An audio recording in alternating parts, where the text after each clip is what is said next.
9. We have a go for main engine start. 5, 4, 3, 2, 1, 0. Booster ignition and liftoff of Columbia. A new decade of spaceflight begins. From the tower. It is slow. That's the code. Yeah, you're Main gear touchdown.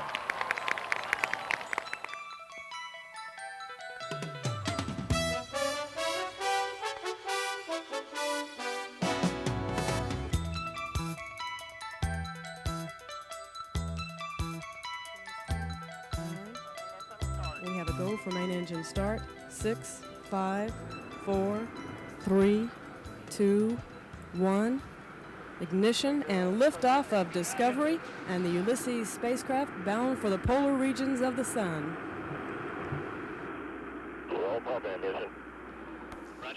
That Space Shuttle orbiter is rocketing into space.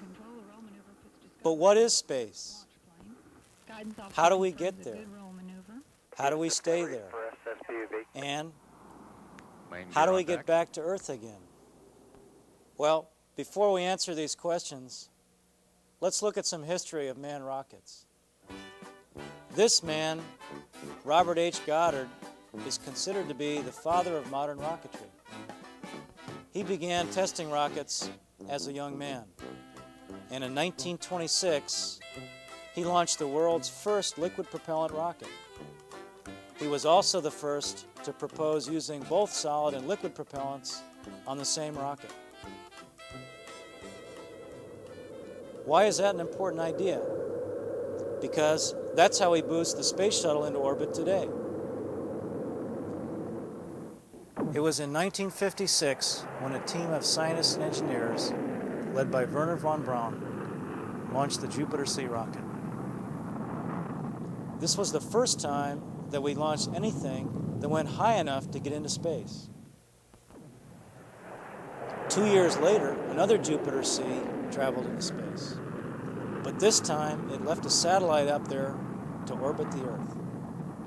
Then, in 1961, only months after the Soviet Union sent their first astronaut into space, NASA launched the first American into space on board the Freedom 7. Things were moving pretty fast. First, we had the Mercury program, then Gemini, and then, just 8 years after the first human went into space, a Saturn V rocket launched the Apollo spacecraft that carried the first astronauts to the moon. That's one small step. Today, astronauts fly into space in a different vehicle.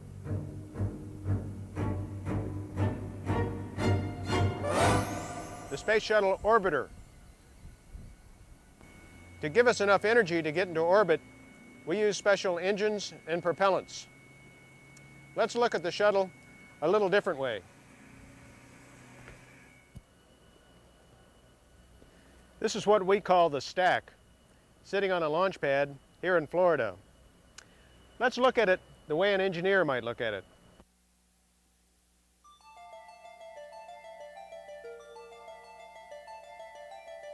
The solid rocket boosters, or SRBs, burn a solid fuel. The external tank, or ET, carries liquid oxygen and liquid hydrogen for the shuttle's main engines. This combination of solid and liquid propellants are very powerful. For launch, we start the liquid main engines first. 3, 2, 1, and we have solid. Then the solid rocket boosters ignite and lift the whole stack off the pad. And we observe the tower. Downrange 22 nautical miles. The solid rocket boosters push the shuttle for about 2 minutes up through the thickest part of the atmosphere. Then we separate from the boosters. SRB-7 was that something. The shuttle's main engines continue to burn for another 7 minutes, pushing the orbiter fast enough to get into space. Houston Discovery. Go ahead, Tom. Command source is MDM. Okay, and can you give us a deploy time, please?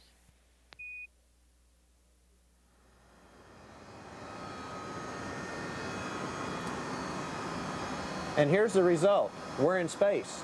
But where in space are we? In other words, how far above the Earth have we come? Well, let's use this picture to help explain. Here is the surface of the Earth. Here would be the Earth's highest mountain, Mount Everest, which is about 6 miles high. And right here would be where commercial airplanes fly, about 6 to 7 miles above sea level. The astronauts that went to the moon went 240,000 miles above the Earth. And if we could put that on this picture to scale, it would be 5,000 feet this way. Well, where does that leave us here in the space shuttle? Well, right now in the space shuttle, we are about right here, 160 miles above the Earth. For example, though, the space shuttle can even go higher. STS-31 that deployed the Hubble Space Telescope went all the way out to here, 300 miles above the Earth. So what's it like up here? Well, let's do a weather report from space. Well, Tom, I'm going to have a little problem with that because there is no weather in space. In order to have weather, you have to have an atmosphere. Up here in the space shuttle, we're well above the Earth's atmosphere. So I can't give you a report on the weather, but I can tell you what the conditions are going to be like outside today. We can expect a scorching high of about 300 degrees Fahrenheit outside today in the sun. That's about 150 degrees Celsius. Down to a real freezing low of 150 degrees below zero, which is a minus 100 degrees Celsius in the shade. We can expect the relative humidity to be zero, and our barometric pressure is also going to be zero. Now, some of our viewers out there may be wondering, why are these extreme conditions outside when we're only 160 miles up above the Earth's surface, and the living conditions down there are so nice? Well, the reason is down on the surface of the Earth, we have an atmosphere. The atmosphere performs as a protective blanket for us when we live down on the surface of the Earth. Here, for example, is a picture of what the Earth looks like from a satellite 23,000 miles above the Earth. You can see that much of the surface of the Earth is covered by clouds. These clouds are the part of the atmosphere that you can see, the visible part of the atmosphere. The clouds are made up of water molecules. Those water molecules are what account for the relative humidity of our atmosphere. The total weight of the atmosphere above a point on the surface of the Earth is what it makes up for the barometric pressure. Now, we don't have to worry about our climate here in the space shuttle when we're up here in space because we have an air conditioner, what we call our environmental control system on board. This environmental control system will maintain our temperature a nice, comfortable 77 degrees Fahrenheit, which is about 25 degrees Celsius. Relative humidity will stay at about a constant 50%, and our barometric pressure will be about 29.92 inches of mercury. Back to you, Tom. Thanks, Bruce. As you can see, the environment in space is very harsh. So here in the orbiter, we have to make the environment duplicate the environment that is down on the Earth's surface.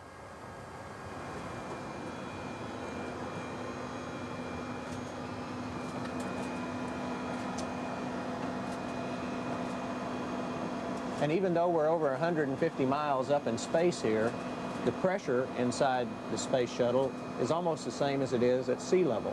See, it's fooled this altimeter into reading almost zero. Well, now we know where space is and what space is. How do we stay here once we've arrived? Well, 300 years ago, an English scientist, Sir Isaac Newton, figured out a way to do this.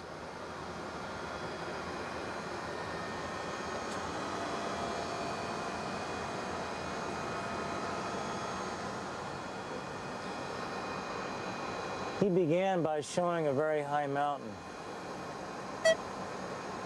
The imaginary mountain was so high that its peak poked above all the atmosphere.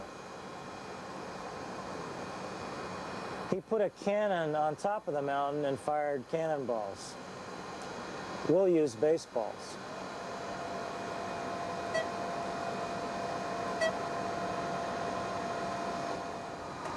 Okay, here's our imaginary mountain. Let's pretend that we can climb to the top of this mountain with a sack of baseballs. Now if we throw one of these baseballs straight out from the top of the mountain, would it go straight out like A, fall straight down like B, or fall in a curved path? While C is correct, the baseball would fall on a curved path. Even on this tall mountain, it still feels gravity. This is because the ball has two motions acting on it at the same time. It's trying to go straight out, and it's also falling toward the earth.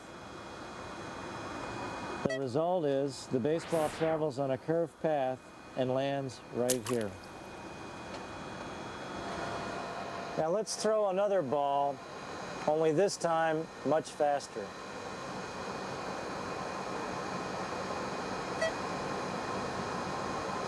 See, it goes farther than the first. If we throw another ball even faster than the last one, it goes farther still. So the faster we throw the balls, the farther around the earth they go. Now we'll take our last ball and throw it as hard as we can. Just like the other balls, it falls in a curved path. But this one is moving so fast that it circles the earth. We'll have to duck to miss it. But it won't be safe to stand up for a while, because unless something gets in the way, the ball will continue to fall around the earth on a curved path. We call this an orbit. Of course, the space shuttle doesn't launch from a mountain, but we still need a lot of speed to get into an orbit around the Earth.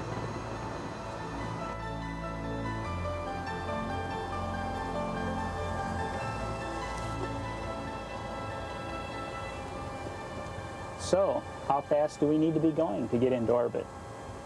Well, if the space shuttle had a speedometer like the one in your car, it would have to get all the way to 17,500 miles per hour to make it into space.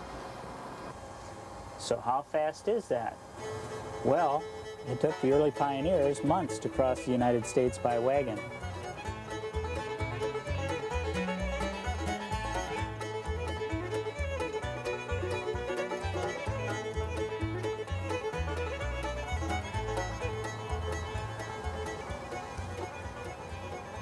It took the first transcontinental trains a week to cross by rail.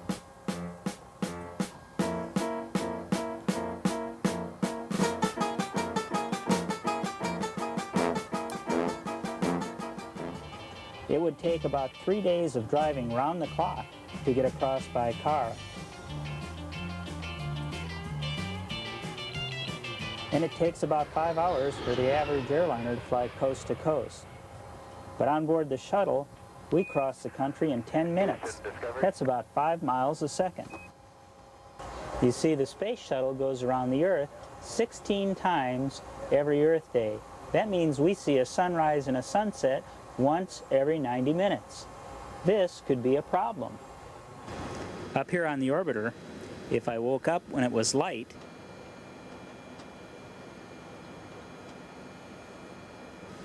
and went to bed when it was dark, I'd be getting up and going to sleep every 45 minutes.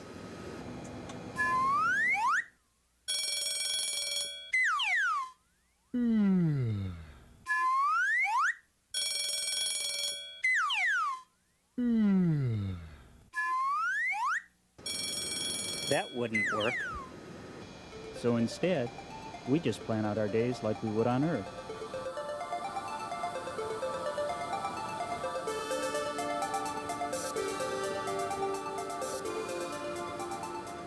Another thing you should know is we just don't float around on the orbiter because there is no gravity. We still feel Earth's gravity. So why are we floating? Because we're falling. Let's say this string is gravity. And let's say this apple is like a spaceship orbiting the Earth. You see, it's gravity and our speed that keeps us in orbit. Without gravity, we would fly off into space and never come back. Here's another example. When I drop this apple on Earth, it falls. When I drop an apple here on the space shuttle, it falls too. It just doesn't look like it's falling. And that's because we're all falling together. The apple, me, and the orbiter. But we're not falling towards the Earth, we're falling around it. Let's imagine that we can send Bruce down to the nearest elevator on Earth.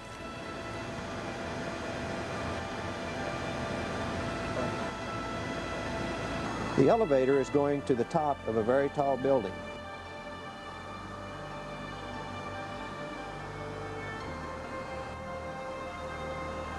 Suddenly, when he reaches the top, the cable breaks, and the elevator car with Bruce in it begins to fall. What will happen inside the elevator? Well, since he's falling and the elevator is falling at the same rate, he starts to float. His body isn't pushing on the inside of the elevator anymore. He has no weight. He's weightless. If he had an apple with him, it would float too, just like the one in the orbiter, because Bruce, the apple, and the elevator would all be falling together. It'd be a fun ride until he hit the bottom.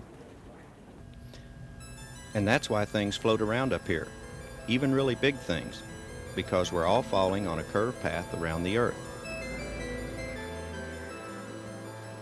Well, now our work in space is done, and it's time to go home.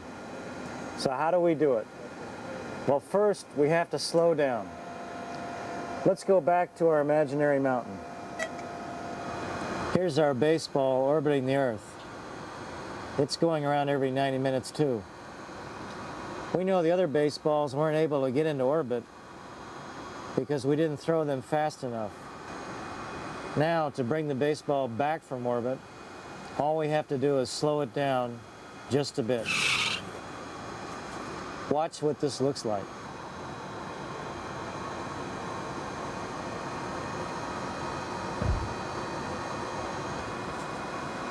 Those were our maneuvering engines firing. We use them to slow down. Here's what it looks like from outside the orbiter when they fire. They slow us down just enough to make a safe descent. Just like the baseball, we've got to slow down to get out of orbit. We glide back to Earth under computer control until our altitude is about 50,000 feet. Then the commander and pilot take over and land our space shuttle just like an airplane.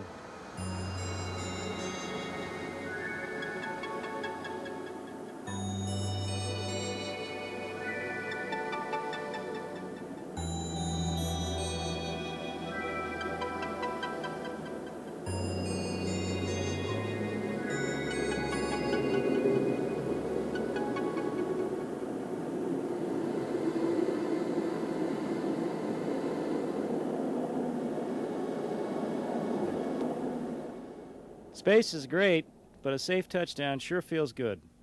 After traveling 2 million miles in 5 days, it's nice to be back home again.